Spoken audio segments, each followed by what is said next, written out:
You are an ordinary high school student about to graduate. After some consideration, you decided to go to a nearby college and major in literature. It's always been your dream to be an author. You know things will be difficult, but you're determined to do whatever you can, even at the risk of failing. As you're getting lunch, one of your friends calls you over. "Ryan!" You turn to them with a smile. "Hey there. You want to have lunch with me?" "Sure." You sit next to your friend. Although you have a small group of friends, you're more than happy with the people you chose to spend time with. You hope you can keep in contact with them once you all graduate. "So, have you watched anything interesting recently?" your friend asks between bites of food. "Nope. I've been too busy studying for finals and all that fun stuff," you replied. "That's too bad. There's a show I've been watching and I was hoping to chat with you about it." "You can still chat with me about it," you point out, with a hint of amusement on your face. "I don't want to spoil it for you." "You can tell me about the show while avoiding spoilers," you chuckle. "Don't tease me." Sorry, it's a force of habit. "So, what's the show you watch called?"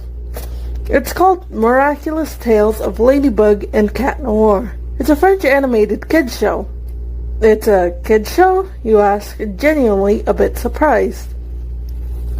"Yeah, I know that it's childish and immature to watch shows for kids, but nah, there's no shame in watching kids shows. There's a lot of good ones, like Avatar: The Last Airbender, Kim Possible, and the Powerpuff Girls.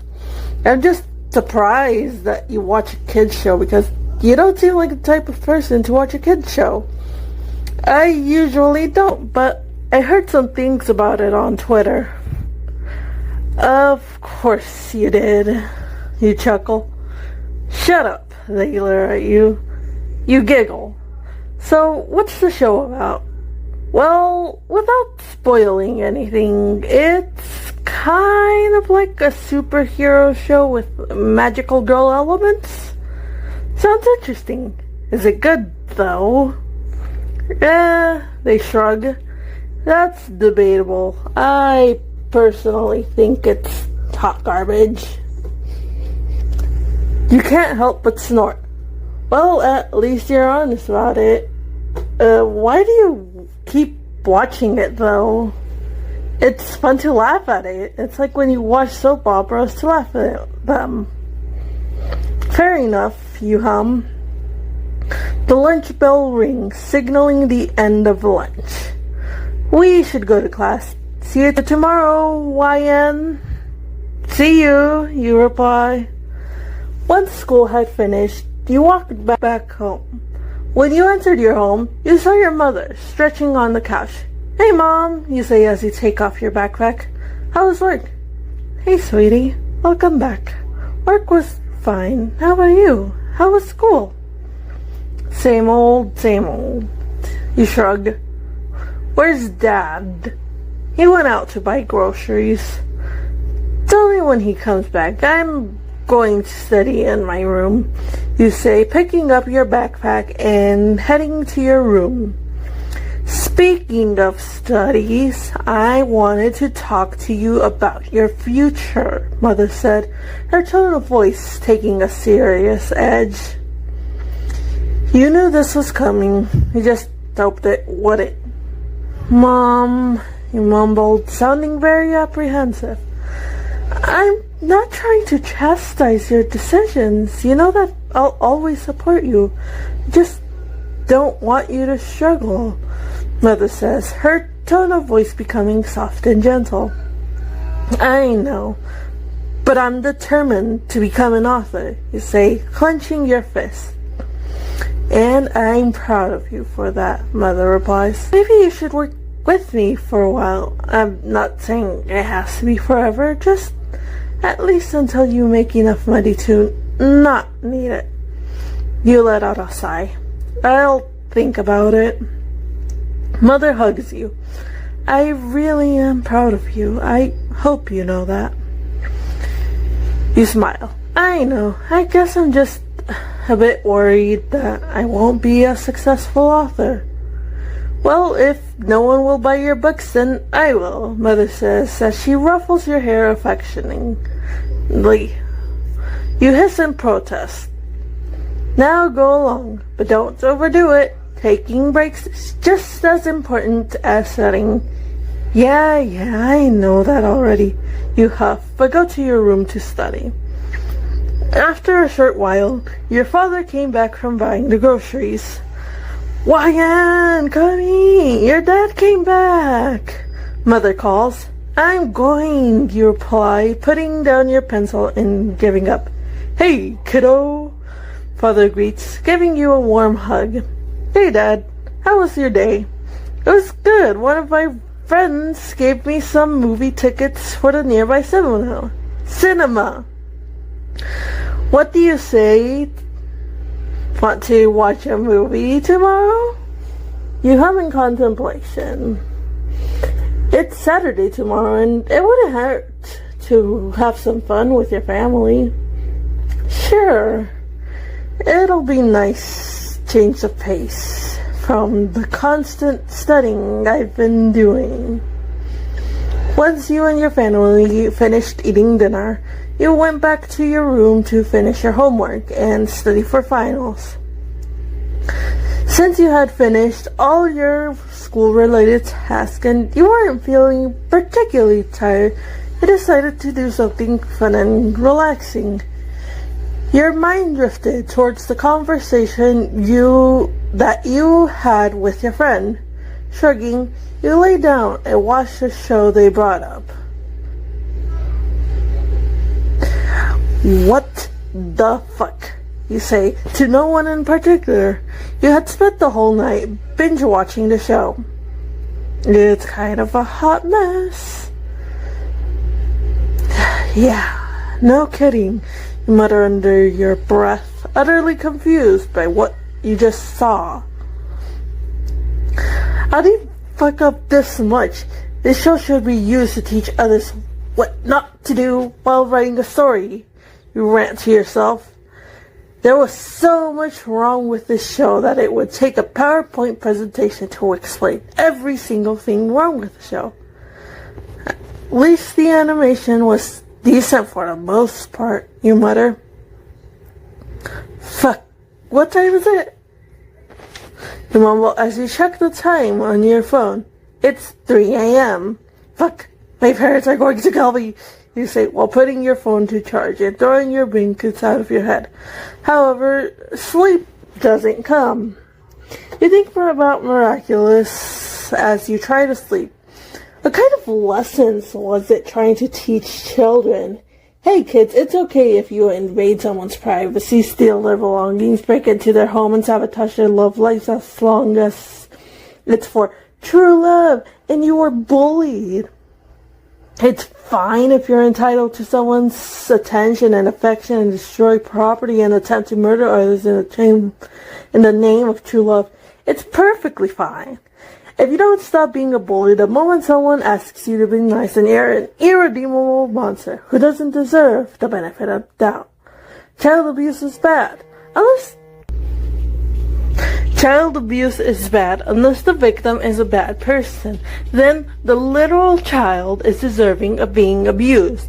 It's fine to abuse and neglect your son and become a literal war criminal as long as you have a dead person. Don't apologize for your mistakes, but do apologize for the mistakes others do. You let out a sigh. It's no use thinking about it. You wake up to the sound of an alarm ringing. That's weird. You don't have any alarms set up for the weekends, and you would remember if you set up an alarm yesterday. Maybe it's not an alarm? Maybe it's a default ringtone? But you don't know who would be calling you right now. Regardless, you should get up. As you try to get up, you notice that the bed is a lot bigger. What the fuck? You think to yourself. Did you get kidnapped or something? You look around the room, but oddly enough, it seems vaguely familiar. Well, there goes your kidnap theory out the window. You doubt a captor would give their victim a luxurious room like this. Besides, you feel like you've seen this room before. Just need to figure out where. Come on, YN. You know where you've seen this room. If only I could remember. I would know where I've seen this room. Why can't I remember? As you're having your internal conflict, a young man enters the room. You know who he is. You remember him. But why is he here? What is happening? Miss, is everything okay?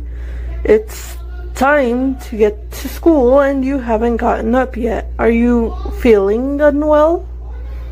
He's talking to you. Why is he talking to you? Why is he referring to you as Miss? Why? Miss, he calls out, making you snap out of your thoughts. I'm fine. I'm just a bit tired. I'll get prepared for school. Are you sure? If you're feeling unwell, you can stay. As much as you would like to stay and process what's happening, you have a feeling that staying here is the last thing you should do. No, you say, much firmer than you intended to. Before you can fully think of what to say, your mouth starts speaking. Just make me a coffee or a creme brulee to wake me up. You wave him off. The butler nods and leaves. That's weird, you think to yourself. Is Chloe's personality influencing my personality? That's assuming that you're actually Chloe. You sigh as you get up and look through the closet. There's a wide variety of clothes, but some are more recognizable than others. You pick out Chloe's signature outfit and go to the bathroom. When you look in the mirror, you get a confirmation of who you look like. Light honey blonde hair, cobalt blue eyes, a heart-shaped face, and prominent cupid's bow. Yep, you're definitely in Chloe's body right now. Fuck my life. Wow, Miraculous kind of sucks. I'm glad I have the freedom not to interact with the franchise. You wakes up in Chloe's body. Oh god fucking damn it. Author's note. I don't know if I should call MC by their name or if I should call MC by Chloe's name. On one hand, it wouldn't make much sense to isekai MC into Chloe's body, only to still be referred to as YN. On the other hand, I don't want to erase the main character's identity, so tell me what you think in the comments. This is something I wrote before I started recording the YouTube video for it. So, don't actually tell me what you want because I kind of already wrote the story and finished it, okay? Sorry about that. I wasn't expecting to make a YouTube video about it, but so long as I get some money out of it. Yes, I'm doing this mainly for money. What? Why do you think I'm doing this? Why does anybody do YouTube?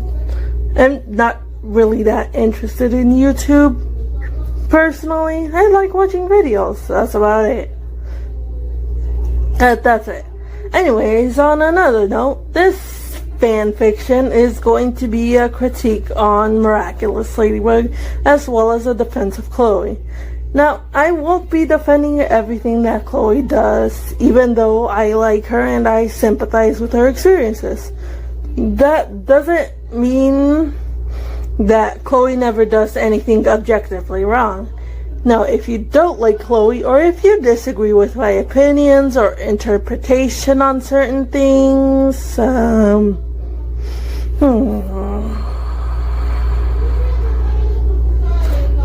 That's completely fine. I'm sure I just made some people afraid that I would chew them out, but I'm joking. Unlike some people, I can agree to disagree. No one is stupid or wrong for having a different opinion or interpretation to mine. I'm not going to tell you what to think. I'm just going to explain what I think so that others can understand the writing choices that I make. Just keep things respectful, please. Nobody likes being talked down to just because they have a different opinion. Well, that's all for now. Thank you for watching the video. There will be another video. I'm not used to talking so much. The recording's 44 minutes long. Thanks for watching. Subscribe if you want to keep watching. Like if you liked it. Dislike if you disliked it. If you're new to the channel, comments. This is a new channel. I made it so that I can read the fan fiction I wrote to get some money and all that stuff. Comment your opinions. I once again, this is after I already published the story, so even if you want to be like, oh, I wish they had the author, me, basically, even if you say like, oh, I wish you had made her Chloe, it's like too late. I'm sorry, genuinely I am. I'm not trying to be mean. Like, it's too late. And that's all there is. It's J.He King Fan. I'm not gonna say my real name because I do not want to be known. So just call me J.He King Fan or just author. And I'll see you next week, hopefully. Bye! You are an ordinary high school student about to graduate. After some consideration, you decided to go to a nearby college and major in literature. It's always been your dream to be an author. You know things will be difficult, but you're determined to do whatever you can, even at the risk of failing. As you're getting lunch, one of your friends calls you over. "Why, Anne?" You turn to them with a smile. "Hey there. Do you want to have lunch with me?" "Sure." You sit next to your friend. Although you have a small group of friends, you're more than happy with the people you chose to spend time with. You hope you can keep in contact with them once you all graduate. "So, have you watched anything interesting recently?" your friend asks between bites of food. "Nope. I've been too busy studying for finals and all that fun stuff," you replied. "That's too bad. There's a show I've been watching and I was hoping to chat with you about it." "You can still chat with me about it," you point out with a hint of amusement.